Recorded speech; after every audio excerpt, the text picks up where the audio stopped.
उसके बाद डी लिखूंगा तो मेरे पास बिगिन डॉक्यूमेंट की थर्ड कमांड जो है वो आ रही है ऑटो कंप्लीट में। मैंने इसको चूज़ किया, उसने बिगिन भी कर दिया डॉक्यूमेंट को, एंड भी कर दिया, ठीक है। क्योंकि यहाँ पे आपने एक चीज़ का ख्याल रखना है कि जो ब्रैकेट स्टार्ट कर रहे हैं वो ब्रैकेट एंड भी करनी है, जो कमांड स्टार्ट कर रहे हैं बिगिन के ज़रिए वो कमांड आपने एंड भी करनी है, ठीक है। जो कमांड लेफ्ट के ज़रिए स्टार्ट कर रहे हैं उसको राइट भी करना है। तो मतलब ये है कि जो भी चीज़ स्टार्ट किया उसको फिनिश भी करना है, ठीक है। तो मैंने डॉक्यूमेंट बिगिन किया, डॉक्यूमेंट एंड किया।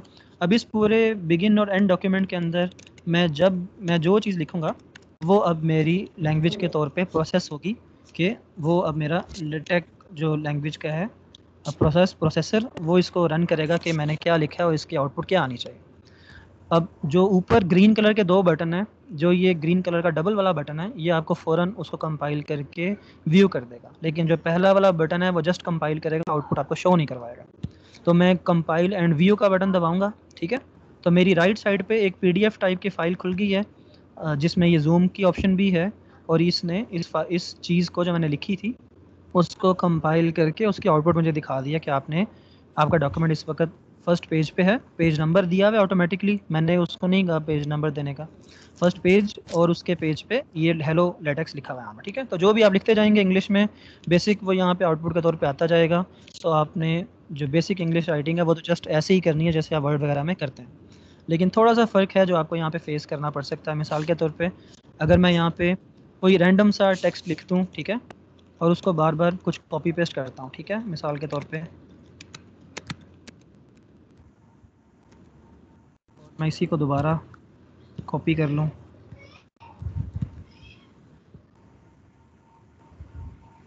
ये जो है, ठीक है, मैंने काफ़ी बार वही डॉक्यूमेंट वही टेक्स्ट जो है वो बार बार मैंने कॉपी पेस्ट कर दिया, ठीक है। अब मैं इसको रन करता हूँ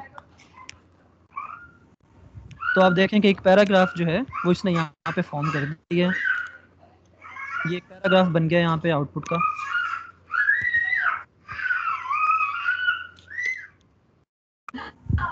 इसको थोड़ा जूम आउट कर देता हूँ, ये आपके पास पेज की आउटपुट आ रही है, सही है।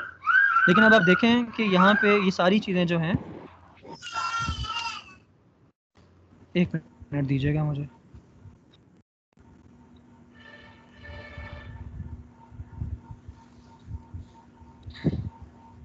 अच्छा, तो ये जो आउटपुट यहाँ पे आ रही है, आप ये देखिए कि ये सारी की सारी एक सिंगल पैराग्राफ की फॉर्म में सारी की सारी आउटपुट जो है एक सिंगल पैराग्राफ सा बन गया, ठीक है। मैं इसमें वर्ड्स को थोड़ा छोटा करता हूँ ताकि आपका पैराग्राफ सही तरह नज़र आए, क्योंकि ऐसे हो सकता है कि वो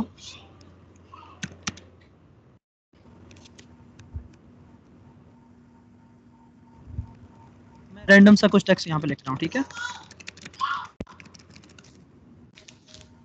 ओके, तो अगर आपने अब दो चीज़ें हैं यहाँ पे, दो तीन चीज़ें हैं जो बेसिक आम कंपोजिंग के लिए इस्तेमाल होंगी। वो पहली बात ये कि जब भी आप कोई लाइन शुरू करेंगे तो आउटपुट में ऑटोमेटिकली वो एक इंडेंट के साथ आएगी, यानी कि एक टैब छोड़ के वो डॉक्यूमेंट वो वर्ड वो पैराग्राफ शुरू हो रहा होगा, ठीक है।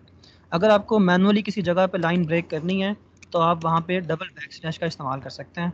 मैंने यहाँ पे डबल बैक स्लैश इस्तेमाल की है। अगर आपको जो रिटर्न मेरी फाइल है जो मैं लिख रहा हूँ जहाँ पे, अगर वो आपको नज़र आ रही है तो आपको नज़र आ रही है जहाँ पे मैं टाइप कर रहा हूँ double backslash. Hello, yes sir, आ रही सर। ओके, मैं एडिटर को थोड़ा जूम कर दूँ, ठीक है, ताकि वो थोड़ा सा बड़ा नज़र आए। अच्छा, मैंने यहाँ पे एक डबल बैक स्लैश टाइप की है, मैं उसकी पोजीशन थोड़ी चेंज कर दूँ यहाँ पे। अब डबल बैक स्लैश का आप इफेक्ट देखिएगा कि जब मैं इस फाइल को रन करूँगा तो मैंने FGH एक जगह लिखा था, वहाँ से मैंने डबल बैक स्लैश टाइप किया हाँ और जी, उसके बाद मैं की करा फाइल को, देंगे। ओके, म्यूट कर दीजिए अगर आपने मुझसे कोई चीज़ नहीं पूछनी है तो। अच्छा, मैंने जहाँ पे डबल बैक स्लैश टाइप किया वहाँ पे आप देखो कि लाइन खुद ब खुद ब्रेक हो गई है, ठीक है। ये लाइन जो थी पहले वो कंटिन्यू थी, अगेन अगर आप देखें तो पहले ये दो लाइंस जो थी ये कंटिन्यू, इसमें कोई गैप नहीं था, ठीक है, एक ही पैराग्राफ के फॉर्म में थी। लेकिन जब मैंने एक जगह पे किसी भी एक जगह पे डबल बैक स्लैश टाइप किया तो वो लाइन देखें खुद ब खुद ब्रेक हो गई, ठीक है। तो डबल बैक स्लैश आपने वहाँ पे यूज़ करना जहाँ आपको फोर्सफुली कोई लाइन ब्रेक करनी पड़े। लेकिन एक इफेक्ट आप नोट करें कि डबल बैक स्लैश के बाद जो लाइन एंड हुई है तो नई लाइन पैराग्राफ के तौर पे स्टार्ट नहीं हुई, बल्कि वो बगैर इंडेंट के और बगैर गैप के वहीं से शुरू होगी। तो अगर आपको नया पैराग्राफ स्टार्ट करना है किसी जगह से ब्रेक करके तो आप उसका डबल बैक स्लैश के बाद एक 2 बार अलग से एंटर करेंगे, यानी कि एक ब्लैंक लाइन छोड़ेंगे टेक्स्ट के अंदर, तो फिर आपका वहाँ से नया पैराग्राफ स्टार्ट होगा। ठीक है, अगर आप नया पैराग्राफ स्टार्ट करना चाहते हैं तो डबल बैकस्लैश के बाद आप 2 बार एंटर करेंगे, तो तब नया पैराग्राफ शुरू होगा, लेकिन बीच में खाली लाइन भी आएगी। अगर आपको खाली लाइन नहीं चाहिए, जस्ट नया पैराग्राफ चाहिए, तो आप डबल एंटर करेंगे। ठीक है, तो नया पैराग्राफ बनेगा विदाउट अ ब्लैंक लाइन। तो ये चीज़ें आपने अगर पैराग्राफ्स नए बनाने हो तो आप इन चीज़ों को फॉलो करके बना सकते हैं, क्योंकि नया पैराग्राफ विदाउट इंडेंट वो बिल्कुल सूटेबल नहीं लगता है किसी डॉक्यूमेंट के अंदर लिखा हुआ। ठीक है, नया पैराग्राफ बनाना है तो आपको उसको इंडेंट भी देना है। तो ये तो हो गया कि आपने सिंपल इंग्लिश लिखनी है, तो वो तो आप लिखते चले जाएंगे, तो वो आउटपुट उसकी आती चली जाएगी। ठीक है, उसमें कोई स्पेशल चीज़ नहीं है। हमारा मेन कंसर्न है कि मैथ मोड हमने कैसे इस्तेमाल करना है, कि आपने मैथ की चीज़ें कुछ लिखनी है, तो उसके लिए आप जो है वो कौन से इन्वायरमेंट्स इस्तेमाल करेंगे। ठीक है, तो जल्दी से हम मेन चीज़ पे आते हैं कि मैथ मोड के लिए आपको क्या चीज़ें करनी है। तो सबसे पहली चीज़ जो बेसिक है वो ये कि अगर मुझे यहाँ पे इसी लाइन के अंदर जो है वो कुछ इस तरह का लिखना है कि कोई इक्वेशन है या कोई छोटी सी इंफॉर्मेशन है, for example ax equals b, ठीक है, या ax minus b equals c। तो मैंने ये चीज़ यहाँ पे लिख दी है। ठीक है, अगर आपको नज़र आ रहा है जहाँ पे मैं टाइप कर रहा हूँ, तो मैंने यहाँ पे लिखा है ax minus B equal C. तो मैंने ये एक्सप्रेशन मैथ के लिए एक एक्सप्रेशन यहाँ पे पैराग्राफ के अंदर यूज़ करना था, मैंने वो यहाँ पे लिखा है, लेकिन आप उसकी आउटपुट देखें कि वो बिल्कुल जिस तरह से इंग्लिश लिखी हुई है उसी तरीके से उसकी आउटपुट वहाँ पे आ गई है। मैं चाहता हूँ कि आउटपुट उसकी तरह पेज के सेंटर में आ जाए, तो मैंने इसको ज़रा थोड़ा सा अरेंजमेंट चेंज कर लिया और इसको जूम कर लिया, जो राइट साइड पे व्यू आ रहा है। अब ये देखें कि ये सारा डॉक्यूमेंट जो है ये एरियल नहीं टाइम्स जो है टाइम्स जो उसका फॉर्मेट है उसमें लिखा हुआ है, और जो मैंने एंड में इक्वेशन यूज़ किया ax minus B equal C, वो भी उसी फॉर्म में आउटपुट में आ गया। ठीक है, यानी कि आप डिस्टिंग्विश नहीं कर सकते हो कि कहाँ पे आपका इंग्लिश टेक्स्ट ख़त्म हुआ है और कहाँ से आपका मैथ शुरू हो गया। ठीक है, तो इस वजह से मैथ मोड को डिफ्रेंशिएट करने के लिए कि ये अलग रहे और टेक्स्ट के अंदर मैथ लिखा हुआ थोड़ा सा हाईलाइट होकर नज़र आए, तो उसके लिए मैथ मोड इस्तेमाल करते हैं। और मैथ मोड के 2 तरीके हैं। एक तो ये कि आपने जो चीज़ मैथ मोड में लिखनी है आप उसके इर्द गिर्द डॉलर साइन स्टार्ट और एंड कर दें। अगर आप डॉलर साइन स्टार्ट और एंड कर देंगे अपने मैथ वाले पोर्शन के इर्द गिर्द, तो आप नोट करें कि वो चीज़ थोड़ी सी इटैलिक हो जाएगी और माइनस और प्लस साइंस जो हैं वो थोड़े से हाईलाइट हो जाएंगे, कि वैसे जो माइनस आ रहा था वो छोटी डैश के तौर पे आ रहा था, और अब आपने मैथ मोड में वही माइनस देखा है तो वो थोड़ा सा लंबी डैश के तौर। तो ये टेक्स्ट अब थोड़ा सा हाईलाइट होता हुआ नज़र आ रहा है बाकी टेक्स्ट के अंदर। तो आपने जब भी मैथ का कोई छोटा सा सिंबल या छोटा सा पोर्शन भी अगर इंग्लिश पैराग्राफ के अंदर लिखना है, तो आपने उसको सिंगल डॉलर के अंदर इनक्लोज करना है, यानी कि उसके स्टार्ट में भी सिंगल डॉलर लगाना है और एंड में भी सिंगल डॉलर।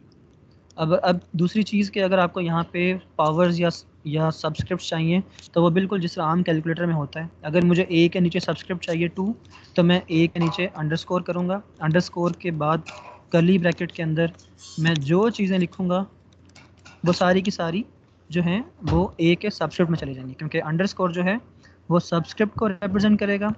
फिर मुझे एक्स की पावर में अगर कुछ चीज़ भेजनी है तो मैं कैप यूज़ करूँगा, जो शिफ्ट 6 से आता है। कैप के अंदर, कैप के बाद मैं कर्ली ब्रैकेट के अंदर जो चीज़ें यूज़ करूँगा वो सारी की सारी जो हैं वो एक्स की पावर में चली जाएंगी। तो ये देखें कि जो मैंने एक्स के बाद कैप यूज़ किया, तो कैप के बाद जो भी लिखा है ब्रैकेट में वो पावर में चला गया है। ए के बाद सब्सक्रिप्ट यूज़ किया था, सब्सक्रिप्ट में जो भी लिखा है वो अंडरस्कोर में चला गया। ठीक है, तो इस तरीके से ये जो हैं सब्सक्रिप्ट और सुपरस्क्रिप्ट, ये कैप और अंडरस्कोर के जरिए आपने हैंडल करना है। फिर तीसरी चीज़ कि मैं चाहता हूँ जो मैंने इक्वेशन टाइप जो भी ये लिखा है यहाँ पे, ये जो है पेज के सेंटर में एक नई इक्वेशन के तौर पे है, जिस तरह हम इक्वेशंस को लिखते हैं पेज को सेंटर लाइन करके थोड़ा सा हाईलाइट करके। तो सबसे बेसिक तरीका ये है कि आप इसी डॉलर को सिंगल के बजाय डबल कर दीजिए। अगर आप इसी डॉलर को डबल कर देंगे तो यही इक्वेशन जो है, जो अभी in line with the paragraph आ रही है, वो एक न्यू लाइन में सेंटर लाइन होके सामने आ जाएगी हाईलाइट होके। ठीक है, तो अगर आपने किसी इक्वेशन को हाईलाइट करके प्रेजेंट करना कि वो चीज़ हाईलाइट होके नज़र आए हमें आउटपुट में नई लाइन के अंदर सेंटर होके, तो वो आप उसको डबल डॉलर कर सकते हो। मैंने यहाँ पे नई लाइन यूज़ नहीं की, मैं इसको यहाँ पे नीचे नई लाइन में भी दे सकता था जैसे कि अभी मैंने किया है, ताकि टेक्स्ट के अंदर भी वो चीज़ मुझे अलग नज़र आए। लेकिन मैंने यहाँ पे जो अभी नया चेंज किया उसकी वजह से ऊपर एक खाली लाइन आउटपुट में आ गई है। तो ये खाली लाइंस को आपने थोड़ा सा हैंडल करना है कि खाली लाइंस आपके डॉक्यूमेंट में नहीं होनी चाहिए। ठीक है, क्योंकि जब आप कोई रिसर्च पेपर लिखते हैं तो वो सबमिट करते हैं तो वहाँ पे अननेसेसरी पैराग्राफ्स, 1 मिनट मुझे दीजिएगा।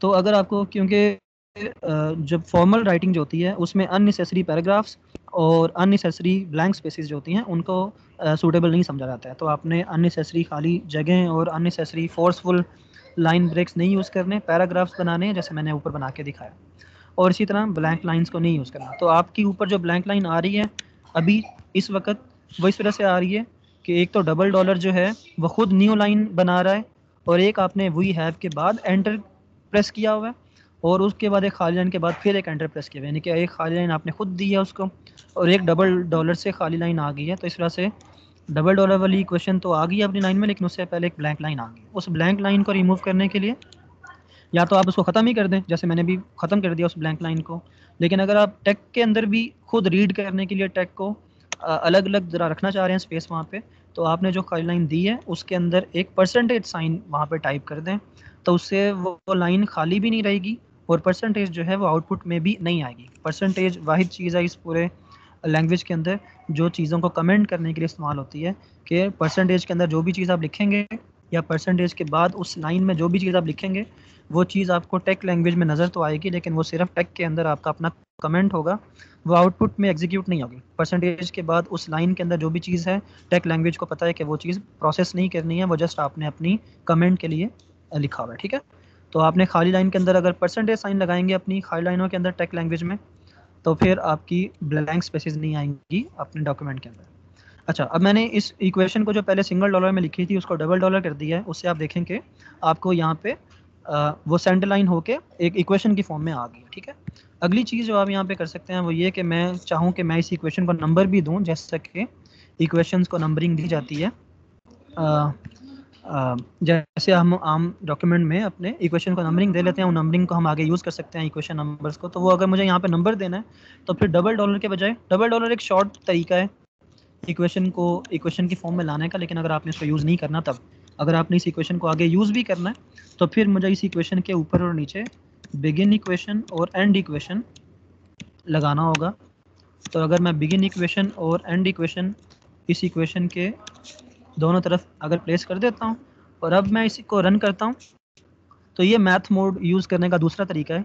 एक तरीका मैथ मोड यूज़ करने का कि आप अपने मैथ की टाइपिंग के दोनों तरफ जो है वो मैथ के में जो भी टाइप किया उसके दोनों तरफ आप डॉलर साइन यूज़ करें, सिंगल या डबल, तो वो मैथ मोड में चीज़ें आ जाएंगी। और अगर आप जो है बिगिन इक्वेशन एंड इक्वेशन का इन्वायरमेंट यूज़ करें तो ये भी मैथ मोड में आ जाएगा, क्योंकि उसकी वजह ये है कि अगर मैं ये बिगिन इक्वेशन और एंड इक्वेशन नहीं यूज़ करता तो फिर अगर मैं रन करता हूँ तो फिर ये जो अंडरस्कोर और ये सुपरस्क्रिप्ट और ये जो इक्वेशंस और ये मैथ की जो चीज़ें हैं ये रन नहीं करेंगे। देखें आपके डॉक्यूमेंट में यहाँ पे नीचे लिखा हुआ है। सर स्क्रीन चलेगी सर। स्क्रीन नहीं शेयर हो रही है, ओके वेट। अच्छा, ये स्क्रीन खुद ब खुद ही स्टॉप हो गई है, मैं फिर से शेयर कर रहा हूँ इसको। अच्छा चलें, अब देखिएगा।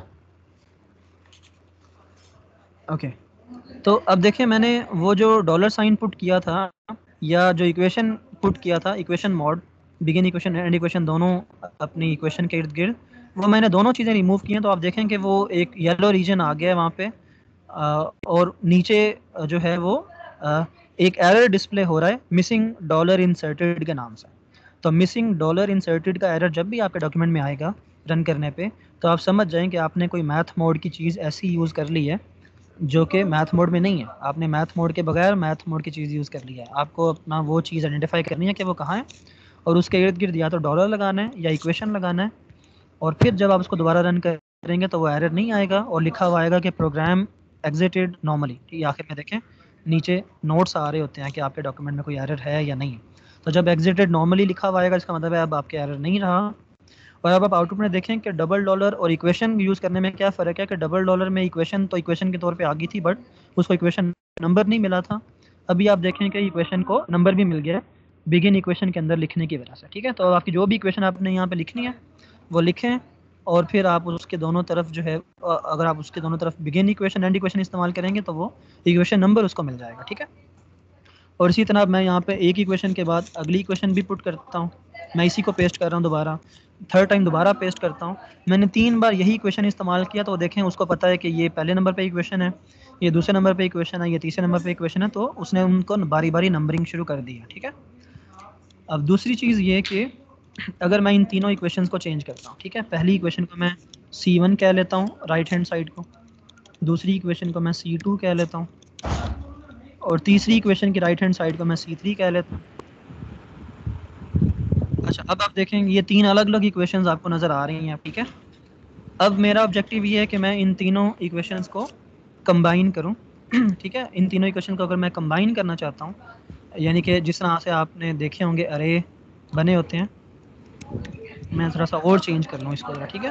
प्लस 2d कर दिया मैंने यहाँ पे, और -3c प्लस k, ठीक है। ओके, म्यूट कर दीजिए, आप में से किसी ने माइक अनम्यूट किया हुआ है।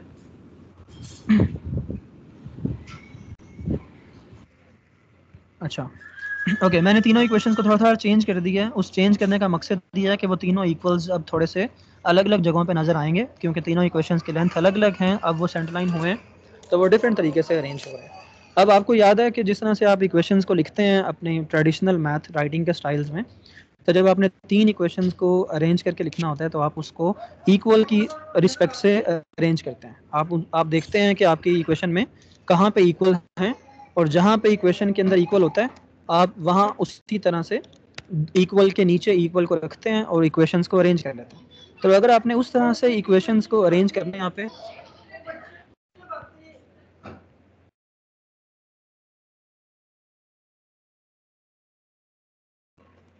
सॉरी थोड़ा सा नॉइज़ हो रहा है यहाँ पे।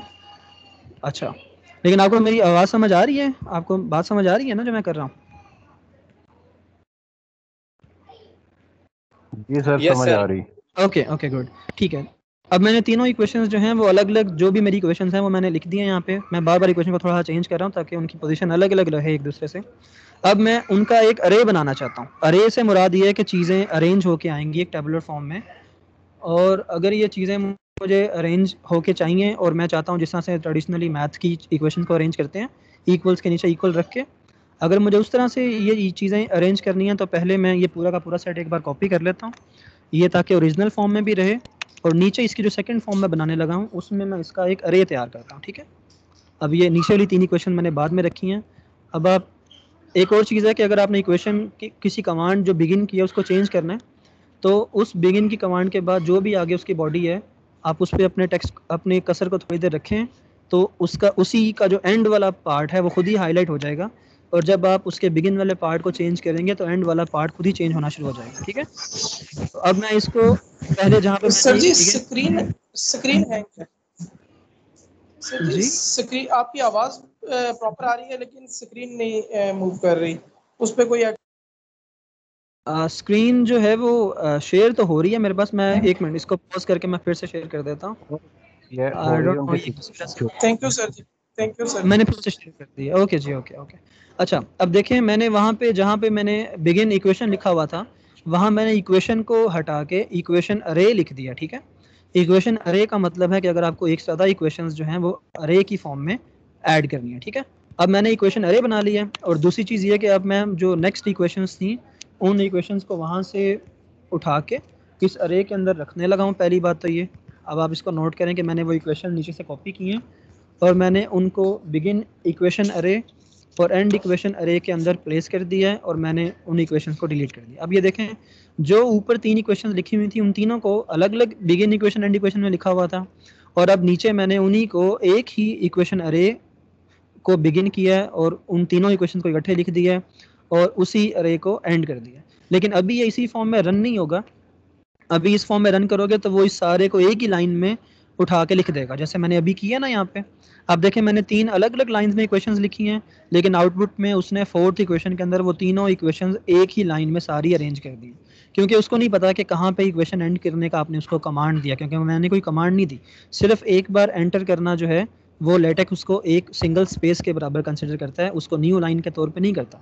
अगर आप एक चीज़ न्यू लाइन में लिख रहे हैं तो लेटेक्स उसको प्रीवियस लाइन से एसोसिएट कर देगा। अगर आपने प्रीवियस लाइन को डबल बैक स्लैश या किसी प्रॉपर तरीके से एंड नहीं किया तो वो उस चीज़ को प्रीवियस लाइन के साथ ही कनेक्ट करेगा। तो अब देखें अब यहाँ पे इसको कैसे एंड करना है। अब ऑब्वियसली हर लाइन को डबल बैकस्लैश से एंड करना है और आखिरी लाइन को एंड नहीं करना क्योंकि वो है ही लास्ट। तो एक चीज़ तो ये, और दूसरी चीज़ ये कि क्योंकि ये अरे है तो लेटेक्स के अंदर जब भी आपने टेबल्स बनाने होंगे या कोई भी इक्वेशंस का अरे बनाना है या किसी भी किस्म का अरे आपको चाहिए, तो आपको उस अरे के अंदर अरेंजमेंट टैब की ज़रूरत पड़ेगी, अरेंजमेंट पैरामीटर की ज़रूरत पड़ेगी।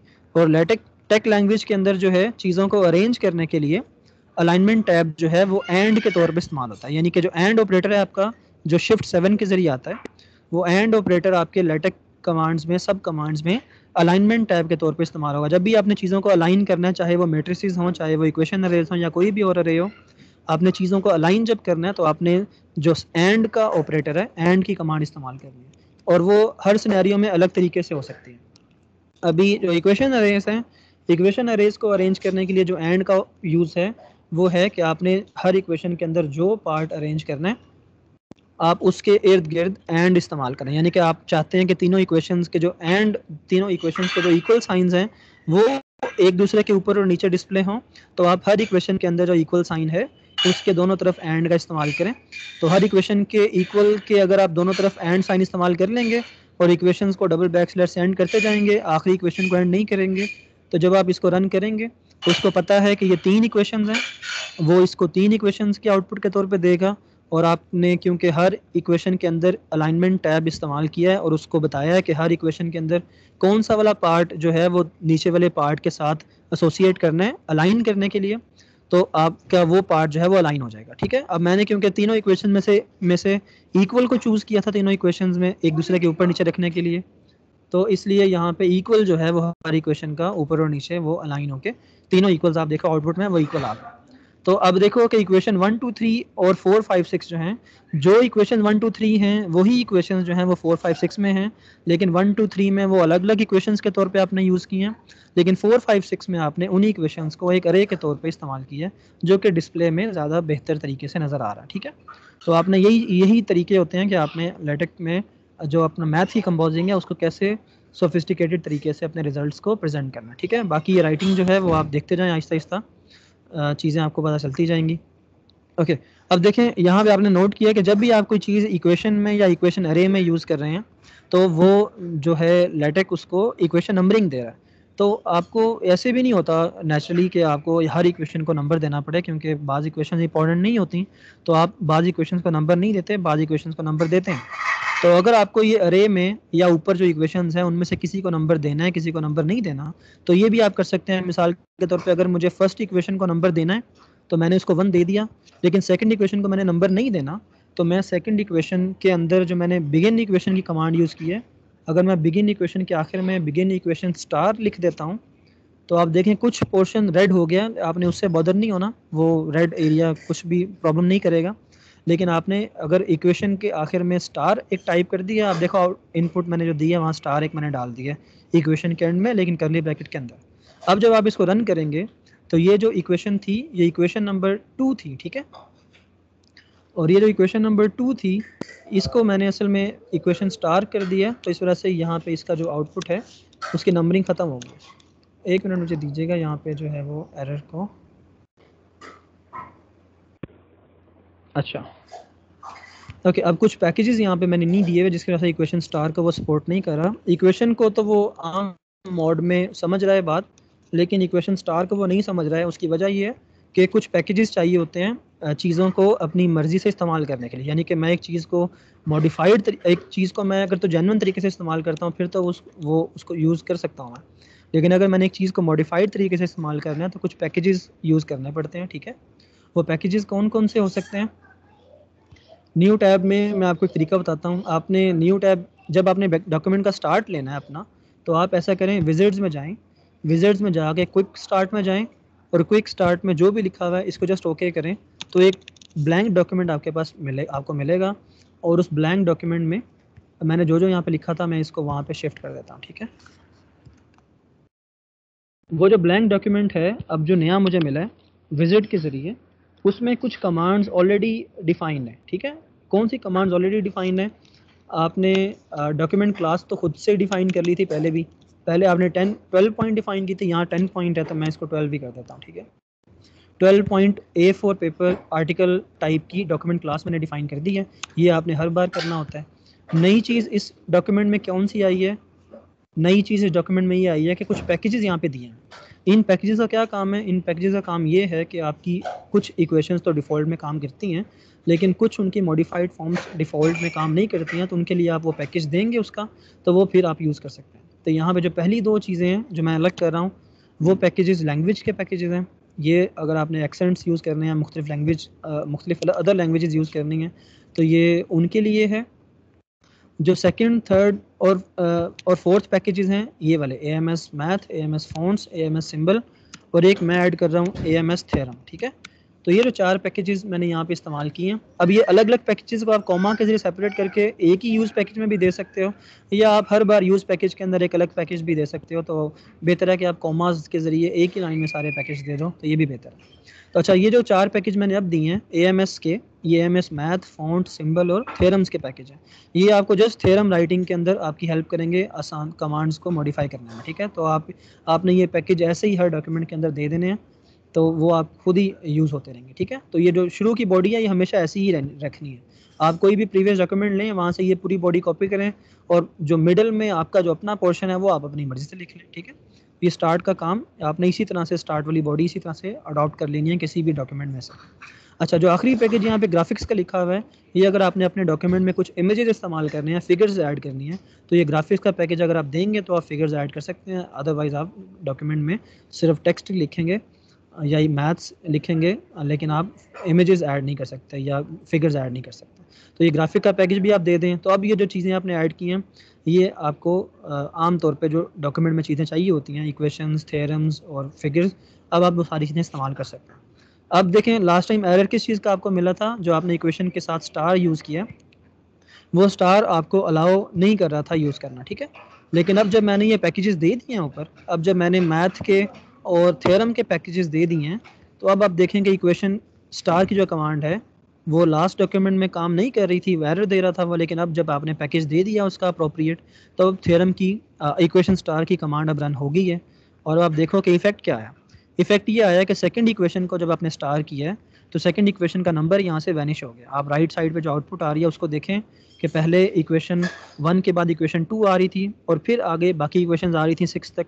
अब देखेंगे इक्वेशन 2, पहली बात ये कि इक्वेशन 2 का नंबर वैनिश कर दिया उस स्टार की वजह से, और बाकी इक्वेशंस का नंबर अपडेट कर दिया, और वो सारे नंबर्स अब 6 तक जाने के बजाय 5 तक जा रहे हैं। तो देखें, इसका फ़ायदा लेटिक का एक ये भी है कि आपने जो बाकी डॉक्यूमेंट के अंदर जो चेंजेस कर दी हैं, आपको हर बार वो सारे चेंज नहीं करने हैं। अगर स्टार्ट में कोई चीज़ चेंज हुई है, तो उसका बाकी चीज़ों पे इफ़ेक्ट खुद ब खुद अपडेट हो जाएगा। ठीक है, आपको हर चीज़ मैनुअली नहीं करनी है यहाँ पे, ये इसका फ़ायदा भी है।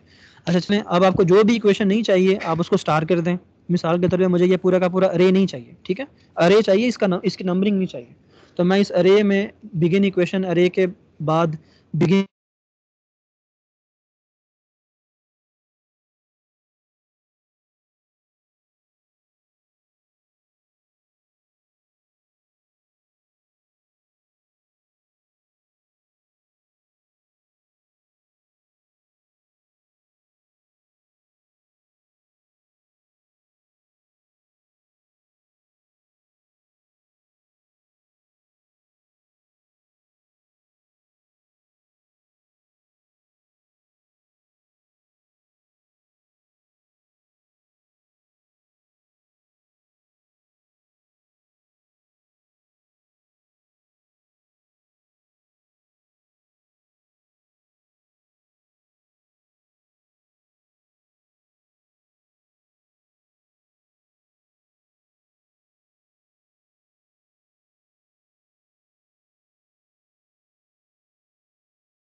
अच्छा, किसी को सर की आवाज आ रही है? नहीं, बिल्कुल भी नहीं आ रहे। असल में मेरे ख्याल से सर का ना नेटवर्क इशू हो गया है, वो सर लीव कर गए हैं। चलिए नहीं, आते हैं आवाज नहीं दोबारा। आ रही, आवाज नहीं आ रही। आई थिंक सर का बाकी ऐसे ही है कि नेटवर्क का इशू हो सकता है। ऐसे ही है।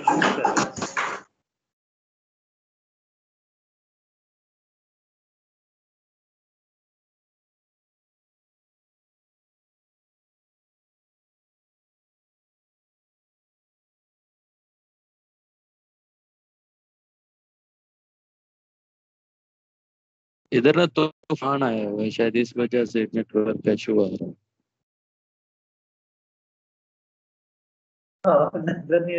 जी जी, बहावलनगर में भी काफी है। तरफ ही ऐसे ही है, आंधी आई है और लाइट भी नहीं है ना। हाँ बिल्कुल बिल्कुल, लाइट चली गई।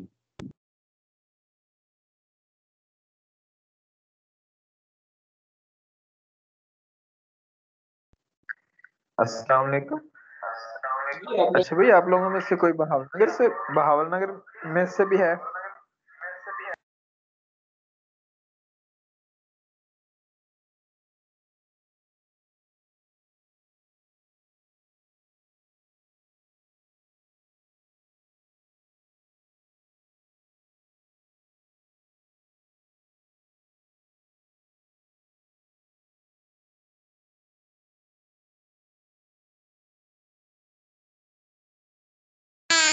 नहीं, मैं तो हाफिजाबाद से हूँ, बाकी आप किसी और से पूछने, कोई है बहावल नगर का?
अस्सलाम वालेकुम गाइस। सर का पैगाम है कि इलेक्ट्रिसिटी फेलियर की वजह से मैं डिस्कनेक्ट हो गया हूँ, और ये जिस भाई ने शुरू की थी ना ये रिकॉर्डिंग, वो सेव कर ले, उसका लिंक ना हमारे ग्रुप में भेज दे। Thank you very much. Means further class नहीं होगी। सर ने कहा है 5-10 मिनट वेट कर लें, अगर इलेक्ट्रिसिटी आ जाती है उनकी तरफ तो वो रिज्वाइन कर लेते हैं, अदरवाइज क्लास कल होगी एट द सेम टाइम। चलें, ठीक है, थैंक यू ब्रदर।